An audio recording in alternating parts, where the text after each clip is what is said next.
우리가 예수님을 믿고 살아가는 삶에는 우리가 살아가는 삶에 많은 유익들이 있습니다.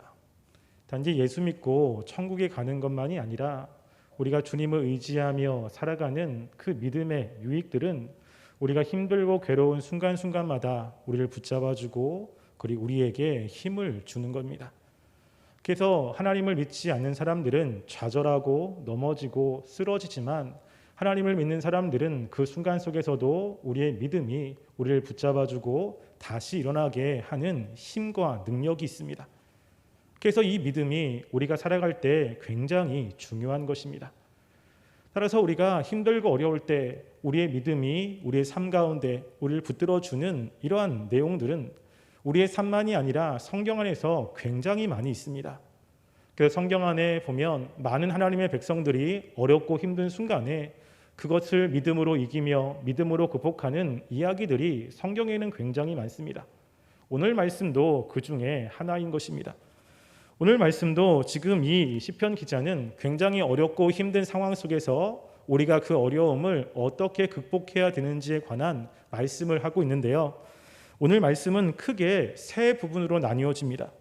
1절부터 시작해서 8절 말씀은 과거 하나님이 이스라엘 백성들에게 하셨던 일에 대해서 말씀을 하고 있고 9절부터 시작해서 16절까지는 현재 이 시인이 당하고 있는 현재적인 어려움에 관해서 말씀을 하고 있고 그리고 17절부터 시작해서 26절은 그 어려움에 관한 신자의 반응에 관해서 이야기를 하고 있습니다. 그래서 이 말씀을 통해서 시편 기자는 신자들이 어렵고 힘든 순간에 우리가 어떻게 그것을 믿음으로 이겨낼 것인지, 믿음으로 이뤄내는 그 방법들이 무엇인지에 관해서 말씀을 하고 있습니다. 우리가 44편 1절 그 앞에 표제를 보시면 이렇게 나와 있습니다. 고라의 자손의 마스길, 인도자를 따라 부르는 노래라고 되어 있습니다. 고라 자손의 마스길이라고 했을 때 이 마스길은 무엇이냐면 교훈이라고 하는 것입니다. 고라 자손이 지금 이 말씀을 통해서 하나님을 믿는 신자들에게 무엇인가 교훈을 주고 그 교훈을 통해서 어렵고 힘든 순간에 하나님을 믿는 믿음으로 어려움을 잘 이겨내기를 원하는 마음으로 이 말씀을 쓰고 있는 것이죠. 우리가 성경을 보면 이 성경이 우리에게 주는 유익 중에 하나가 하나는 교훈이고 하나는 책망이고 의로 교육함이 있지 않습니까? 그래서 이 말씀을 통해서 우리는 우리에게 하나님이 말씀하시는 그 교훈들을 얻을 필요가 있는 것입니다. 그 교훈 중에 하나가 이 배경 속에서는 우리가 힘들고 어려운 순간 속에서 어떻게 그것을 이길 것인가 라는 것에 대한 교훈을 우리가 찾을 수 있습니다. 지금 현재 시인의 상황을 보면 9절부터 16절까지 나와 있는데요. 9절 말씀 보시면 이렇게 이야기합니다. 그러나 이제는 주께서 우리를 버려 욕을 당하게 하시고 우리 군대와 함께 나아가지 아니하시나이다 라고 이야기합니다. 어떤 일인지는 잘 모르지만 하나님께서 이스라엘 백성들을 버리셨고 지금 싸움을 하고 있는데 하나님이 함께하지 않는다는 것입니다. 이스라엘 백성의 그 전투에서는 하나님이 함께하심이 굉장히 중요합니다. 아무리 능력이 부족하고 전투력이 연약하고 그리고 전술이 조금 이렇게 부족할지라도 하나님이 함께하시면 항상 그 전투는 승리했습니다. 그런데 하나님이 함께하지 않으면 패배했죠. 지금 이 시인은 다른 나라와의 전투 속에서 하나님이 함께하지 않아 그 전투에서 패배를 하고 있는 상황에 처해져 있습니다. 10절 보시면 주께서 우리를 대적들에게서 돌아서게 하시니 우리를 미워하는 자가 자기를 위하여 탈취하였나이다 라고 이야기합니다. 지금 싸우고 있는데 그 전투에서 이스라엘 백성들이 돌아선 것입니다. 자신들의 힘으로 이길 수 없기 때문에 돌아서고 도망가는데 이스라엘 백성들을 미워하는 사람들이 지금 이스라엘 백성들 삶 가운데 와서 그 탈취물을 탈취하고 이스라엘 백성들을 죽이고 하는 그 굉장히 전투에서 패배의 그런 상황이 처해져 있습니다. 그것만이 아니라 13절 보시면 13절 14절은 이렇게 이야기하죠. 주께서 우리로 하여금 이웃에게 욕을 당하게 하시니 그들이 우리를 둘러싸고 조소하고 조롱하나이다. 주께서 우리를 무 백성 중에 이야기거리가 되게 하시며 민족 중에서 머리 흔들만 당하게 하셨나이다 라고 이야기합니다. 지금 어려운 상황만 있는 것이 아니라 주변에 있는 나라들이 이스라엘 백성을 보면서 계속해서 조롱하며 그리고 그들을 비난하고 있습니다. 지금 상황도 굉장히 어렵습니다. 전투에서 승리해야 되는데 패배해서 이스라엘 백성은 위기에 처했고 지금 자신들이 가지고 있는 것은 빼앗기고 사람들은 죽는 그런 상황 속에 있고 그리고 그렇게 이스라엘 백성을 싫어하는 사람들은 이스라엘 백성들의 모습을 보며 끊임없이 조롱하며 그들에게 그 저주를 퍼붓고 있는 이러한 상황 가운데 있습니다.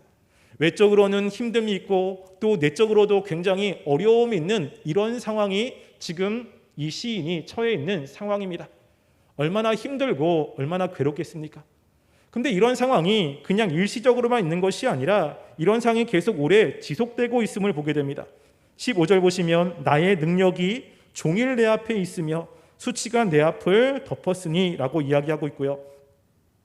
그리고 23절 보시면 주여께서도 어찌하여 주무시나이까 일어나시고 우리를 영원히 버리지 마소서라고 이야기하며 어찌하여 하나님 이렇게까지 우리를 두십니까? 라고 하며 이 고통이 굉장히 힘들고 괴롭다라는 것을 지금 표현하고 있습니다. 지금 이 시인이 당하고 있는 상황은 굉장히 힘든 상황입니다. 앞이 보이지 않고 이것을 어떻게 극복해야 될지 하나도 보이지 않는 이런 상황인데 이런 상황이 짧은 기간이 아니라 계속해서 오랫동안 지속되고 있는 이 상황 가운데 시인은 처해져 있는 것입니다. 근데 지금 시인은 이런 상황이 있지만 우리가 하나님의 말씀대로 살아가려고 했을 때 사람들에게는 항상 이런 어려움이 또 도사리지 않습니까? 우리가 주의 말씀대로 제대로 살지 못하면 살지 못한 것 때문에 하나님이 주시는 그 괴로움과 그 어려움들이 있습니다. 또 우리가 하나님 말씀대로 잘 산다고 해서 우리의 삶이 늘 평안하고 기쁜 것이냐? 또 그렇지만은 않습니다. 우리가 하나님 말씀대로 열심히 잘 살아가도 우리의 삶에는 또 어려움이 처하게 됩니다. 그래서 예수님께서 그것을 이렇게 이야기합니다. 마태복음 5장 11절 12절에 보시면 나로 말미암아 너희를 욕하고 박해하고 거짓으로 너희를 거스려 모든 악한 말을 할 때에는 너희에게 복이 있나니 기뻐하고 즐거워하라. 하늘에서 너희 상이 큼이라. 너희 전에 있던 선지자들도 이같이 박해였느니라 라고 이야기합니다. 우리가 말씀대로 잘 살아도 우리의 삶에는 어려움이 항상 있습니다.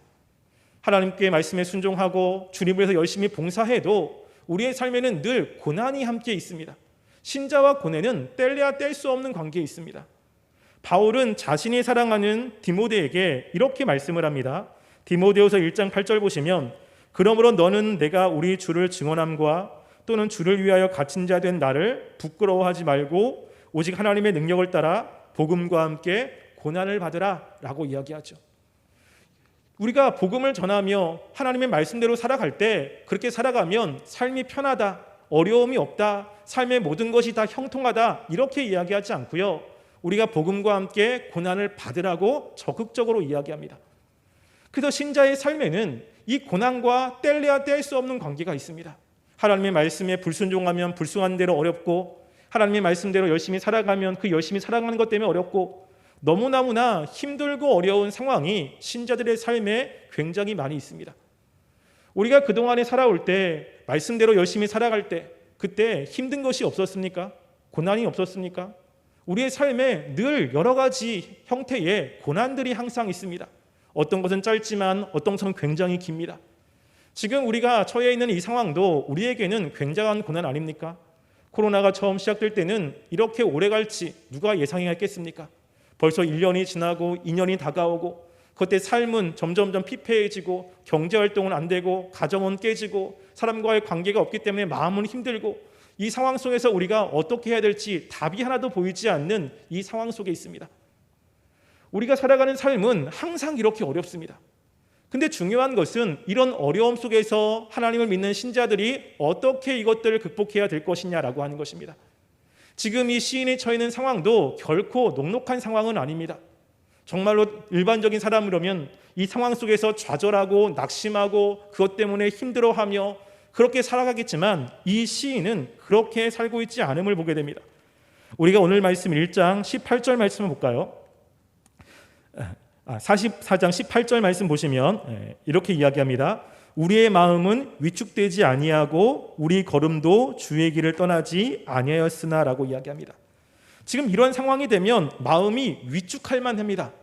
지금 적들은 쳐들어오고 사람들은 자꾸만 조소하며 그리고 자꾸만 저주하는데 그 상황 속에서 누가 마음이 안 무너지겠습니까?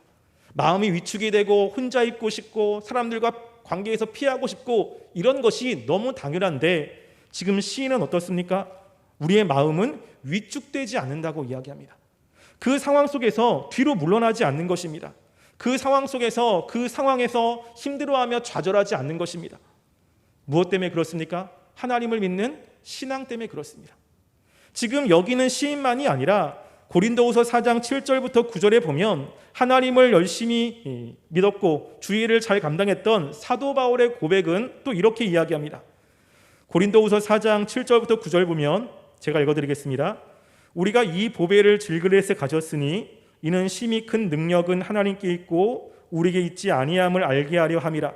우리가 사방으로 우겨쌈을 당하여도 쌓이지 아니하며 답답한 일을 당하여도 낙심하지 아니하며 박해를 받아도 버림받지 아니하며 거꾸로 끓임을 당하여도 망하지 아니하고라고 이야기하죠.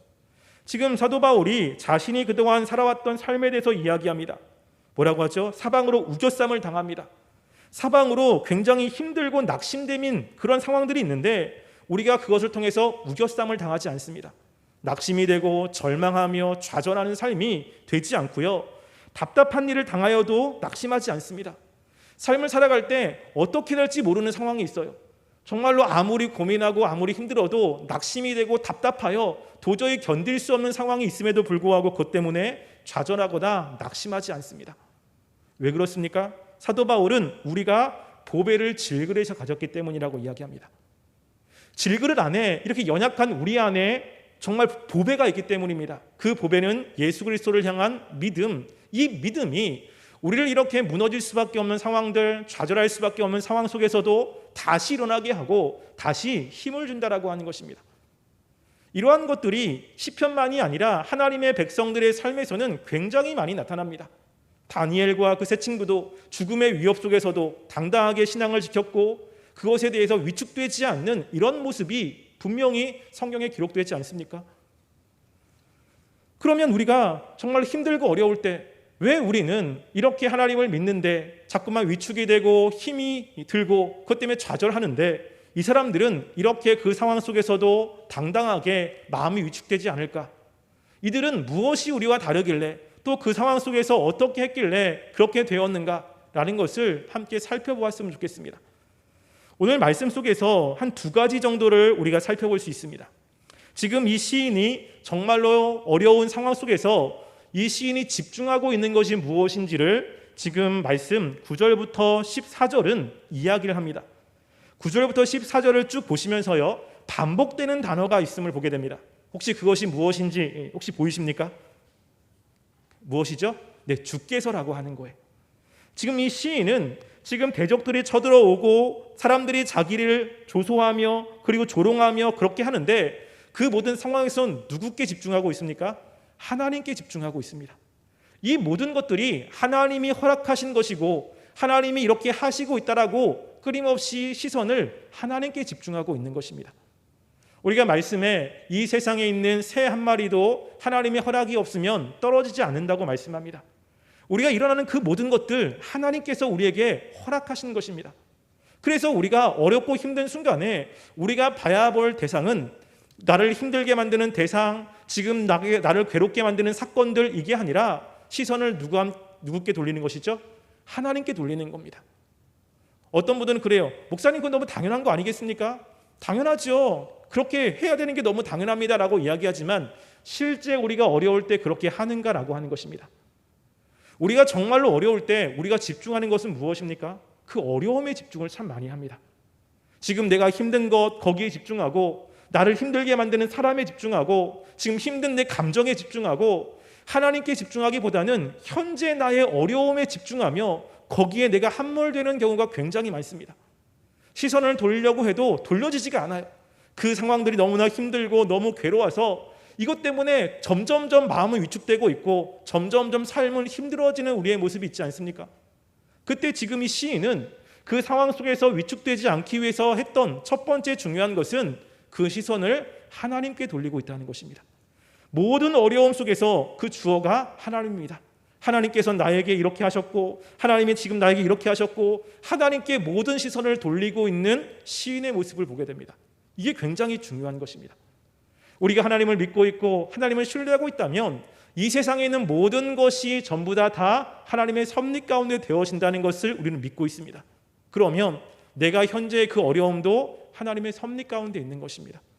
하나님께서 허락하셨기 때문에 그 모든 것들이 되어진다는 것이죠. 그러면 그 문제를 해결할 수 있는 분이 누구에게 있습니까? 하나님께 있다는 것입니다. 이것을 호세아 6장 1절은 이렇게 이야기합니다. 오라 우리가 여호와께로 돌아가자. 여호와께서 우리를 찢으셨으나 도로 낫게 하실 것이요 우리를 치셨으나 싸매어 주실 것이다 라고 이야기합니다. 하나님이 우리를 찢으시기도 하고 치시기도 하는데 결국에 하나님이 또 우리를 고치시고 낫게 하신다는 겁니다. 그 해결은 하나님께 있다는 것이죠.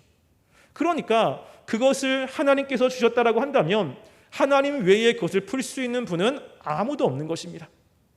그러니까 모든 것을 하나님께 집중하며 하나님께 기도하며 간구하는 모습으로 나올 수밖에 없는 겁니다. 믿음과 기도는 같이 가는 것입니다. 내가 하나님을 믿는다고 하는데 기도하지 않는다?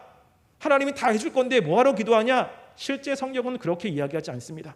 왜냐하면 삶의 고통과 어려움을 이길 수 있는 그 원동력이 하나님을 의지하며 나가는 기도 속에서 우리를 찾기 때문에 정말로 하나님의 역사하심을 믿는다면 그 믿음은 기도하는 모습으로 나오게 되어 있습니다. 그래서 종교개혁자 존 칼빈은 그의 기독교 강요에서 신앙에 관해서 쭉 이야기하면서 신앙의 가장 마지막을 기도로 마무리합니다. 즉 하나님을 믿는 신앙의 사람들은 그 마지막이 기도로 끝나게 되어 있다는 것이죠. 두 번째로 이 시인이 하고 있는 것이 있습니다. 우리가 말씀 17절 말씀만 볼까요? 17절 말씀 제가 읽어드리겠습니다. 이 모든 일이 우리에게 임하였으나 우리가 주를 잊지 아니하며 주의 언약을 어기지 아니하였나이다 라고 이야기합니다. 지금 이 시인은 그 상황 속에서 주를 잊지 않을 뿐만이 아니라 무엇을 어기지 않았습니까? 언약을 어기지 않았어요. 하나님의 언약을 지금 생각하고 있는 것입니다. 그래서 그 언약의 내용이 바로 1절부터 시작해서 8절의 내용을 이야기합니다. 1절 보시면 이렇게 이야기합니다. 하나님이여 주께서 우리 조상들의 날 곧 옛적에 행하신 일을 그들이 우리에게 일러주며 우리가 주의 귀로 들었나이다 라고 이야기하죠. 지금 하나님께서 이스라엘 백성에게 과거에 했던 사건에 대해서 이 시인은 귀로 들었습니다. 그냥 귀로 들었다라고 하는 것은 그냥 들었구나 라고 하지만 실제 이 표현은 어떤 표현이냐면요, 굉장히 무게감을 가지고 있는 표현, 전혀 의심하지 할 수 없는 그런 표현을 이야기합니다. 하나님 말씀을 들었는데 난 그것을 확실하게 알고 있는 것입니다. 이것은 의심할 여지가 없는 너무나 분명한 사건으로 알고 있는 것이죠. 그래서 이 시인은 어려운 그 순간에 하나님이 하나님의 백성들에게 하였던 그 언약을, 들었던 언약을 다시 한번 기억해내는 것입니다. 그 언약의 내용이 무엇입니까? 1절부터 8절은 크게 두 부분으로 나뉘어졌는데요, 1절부터 시작해서 3절까지는 맨 처음 하나님이 이스라엘 백성들에게 했던 그 구원의 사건을 이야기합니다. 그래서 이스라엘 백성들을 애굽에서 끄집어내시고 강력한 민족들이 있는 가나안 땅으로 이스라엘 백성을 집어넣은 그 하나님의 놀라운 구원의 사역을 이야기하는데, 그 구원의 사역의 중요한 것은 3절 보시면 이렇게 이야기합니다. 그들이 자기 칼로 땅을 얻어 차참이 아니요 그들의 팔이 그들을 구원함도 아니요 오직 주의 오른손과 주의 팔과 주의 얼굴의 빛으로 하였으니 주께서 그들을 기뻐하신 까닭이니이다 라고 이야기합니다. 지금 그들이 그렇게 들어간 것은 자신들의 힘이 아닌 거예요. 하나님이 그들을 기뻐하시고 하나님이 이스라엘 백성들을 그 땅으로 인도하셨기 때문에 이스라엘 백성이 가나안 땅에 들어간 것입니다. 하나님과 이스라엘 백성들의 관계를 지금 이야기를 하고 있는 것이죠. 4절부터 시작해서 8절 말씀은 또 다른 이야기를 합니다. 4절 보시면 하나님이여 주는 나의 왕이시니 야곱에게 구원을 베푸소서라고 이야기합니다. 구원을 베풀어 달라고 하는 것을 보면 지금 무엇인가 어려운 상황이 있는 거예요. 그래서 그 어려운 상황 가운데 하나님 앞에 하나님께서 우리의 왕이시니 지금 우리에게 구원을 베푸소서라고 하는데, 그 다음 말씀에 보면 5절 말씀 보시면요, 우리가 주를 의지하여 우리 대적을 누르고 우리를 치러 일어난 자를 주의 이름으로 밟으리이다 라고 하면서 그 대적들을 주님의 이름으로 이길 것이를 이야기합니다. 실제로 8절 보시면 이렇게 이야기하죠. 우리가 종일 하나님을 자랑하나이다. 우리는 하나님의 이름에 영원히 감사하리이다 라고 이야기합니다. 이 말씀을 보면 승리했습니까? 패배했습니까? 승리했죠. 지금 하나님을 의지해서 그 대적들과의 싸움에서 승리한 내용이 지금 있는 겁니다. 그러니까 지금 시인은 어려운 상황 속에서 무엇을 또 기억하냐면 하나님께서 과거 이스라엘 백성과 함께했던 사건들, 그리고 그 이후에 또 이스라엘 백성들이 어떤 상황인지는 모르겠지만 다시 어려움을 당했을 때 동일하게 하나님께 기도하여 그 어려움을 극복해낸 사건을 지금 기억하고 있는 거예요. 그래서 지금 시인도 똑같은 어려움을 당하고 있습니다. 아직 미래는 모릅니다. 지금 현재 너무 어렵고 힘든 상황만 있지 이 미래는 어떻게 될지 모릅니다. 근데 이 미래도 내가 하나님의 백성이고 하나님이 나의 왕이시며 하나님이 나를 기뻐하신다라고 하는 분명한 관계 형성이 되어 있고 믿는다면 그 일도 하나님께서 해결할 것에 대한 분명한 소망 가운데 하나님께 기도하고 있는 것입니다. 그래서 그 밑에 내용 20절부터 밑에 쭉 내용을 보시면 계속해서 뭘 이야기하냐면 기도를 계속 이야기해요. 하나님 깨소서, 하나님 도와주소서, 하나님께서 우리와 함께 하셔야 됩니다. 계속해서 기도의 내용들이 지금 기록이 되어 있다는 것입니다. 그러면서 이 시인은 그 어려움 속에서 좌절하거나 낙심하지 않고 그 모든 것들을 견뎌내고 있는 모습을 보게 됩니다. 우리의 삶에 어려운 일들이 굉장히 많지 않습니까? 자녀에 대한 어려움, 직장의 어려움, 또 여러 가지 힘든 것들, 우리 삶이 너무너무나 많습니다. 이렇게 하면 좀 되려나 저렇게 하면 되려나 하지만 그렇지 않고 계속 어려움만 있는 상황들도 있습니다. 그럴 때 우리가 정말로 주님을 믿는 믿음으로 살아가는 삶이 있다면 우리는 그 어려움들 때문에 좌절하거나 낙심하거나 어려움에 함몰되는 것이 아니라 그것들을 이길 수 있는 힘이 있다라고 하는 것입니다. 그때 우리는 두 가지를 꼭 생각하셔야 됩니다. 하나는 무엇입니까? 하나님께 집중하셔야 돼요. 어려움에 묵상하지 마시고요. 하나님을 묵상하시기 바랍니다. 나를 사랑하신 하나님, 그리고 나의 삶 가운데 역사하신 하나님, 그동안 과거에 나의 어렵고 힘들 때마다 역사하셨던 그 하나님께 우리는 집중하는 것이 가장 먼저입니다. 두 번째는 하나님이 그동안 어떻게 해오셨는지를 기억하시기 바랍니다. 성경 안에 보면 우리가 그동안 수도 없이 들었던 하나님의 말씀들 안에 어렵고 힘든 그 하나님의 백성들을 끄집어내시고 그들을 구원하시고 그들을 도와주시고 승리로 이끄신 기록들이 굉장히 많습니다. 구약 속에 있는, 신약 속에 있는 하나님과 내가 믿고 있는 하나님이 동일한 하나님이시고요. 하나님은 하나님의 백성들을 결코 포기하지 않는다는 것입니다. 우리가 이것을 신뢰하며 나가는 것이 굉장히 중요한 것입니다. 그럴 때 우리의 마음이 하나님께로 더 집중되고 좌절하고 낙심되는 그 마음이 하나님께서 역사하실 것에 대한 기대감과 소망으로 나갈 수 있다라고 하는 것입니다. 지금 우리는 어느 때보다 힘든 시간들을 보내고 있습니다. 그때 더더욱 우리는 믿음으로 굳게 서는 것이 필요합니다. 아무것도 보이지 않는 이 상황 속에서 좌절하고 낙심하고 염려하고 해봐야 아무런 도움이 되지 않습니다. 우리가 이것을 이겨야 되지 않습니까? 우리가 이것을 극복해야 되지 않습니까? 그럴 때 우리가 믿고 있는 그 하나님께 집중하시기 바랍니다. 하나님을 의지하시기 바랍니다. 그래서 어렵고 힘들지만 우리 같이 믿음으로 이것을 승리하여 하나님의 역사하심을 증거하며 나아가는 하나님의 백성들이 되시기를 주님의 이름으로 간절히 소원합니다. 기도하겠습니다.